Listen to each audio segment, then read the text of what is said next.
សូមគោរពនិងជម្រាបសួរអតិថិជនដែលកំពុងតាមដានទស្សនាវីដេអូនេះទាំងអស់គ្នាតើលោកអ្នកកំពុងតែជួបបញ្ហាកង្វះខាតភ្លើងប្រើប្រាស់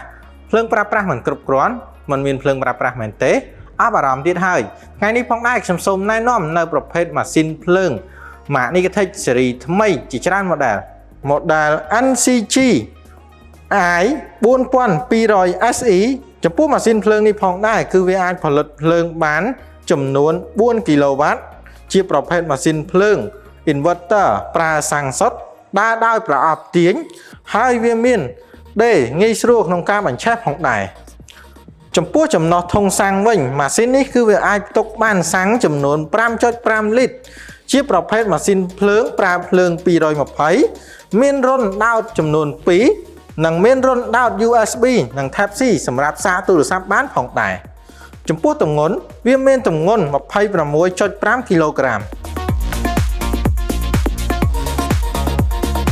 ចំពោះម៉ាស៊ីនភ្លើង model នេះផងដែរគឺវាមានលក្ខណៈពិសេសគឺវាអាចប្រើប្រាស់បានទៅលើឧបករណ៍ជាច្រើនក្នុងពេលតែមួយដូចជាម៉ាស៊ីនត្រជាក់1កម្លាំង1សេសប៉ុស្តិ៍ផ្សារកម្លាំង200អាំពែ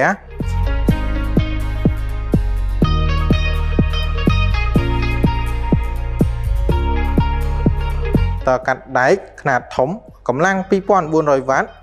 ម៉ូទ័រស្វានបុក3តង់កម្លាំង800វ៉ាត់និងម៉ូទ័រឆាបកម្លាំង1200វ៉ាត់បានក្នុងពេលតែមួយចំពោះប្រភេទម៉ាស៊ីនភ្លើងម៉ាក Nigatech សិតសឹងតែជាប្រភេទម៉ាស៊ីនដែលមានកម្លាំងខ្លាំងប្រើធន់ងាយស្រួលក្នុងការបញ្ឆេះវាអាចសាកទូរស័ព្ទនិងឧបករណ៍ផ្សេងបានទៀតជាច្រើនជួយសន្សំសំចៃខ្ពស់និងងាយស្រួលក្នុងការចល័តផងដែរតផល Nigatech យើងក៏មានបន្ថែមទៅលើការធានារយៈពេល6ខែនិង1ឆ្នាំទៅលើគ្រឿងបន្លាស់ទៅតាមប្រភេទផលិតផលនីមួយៗ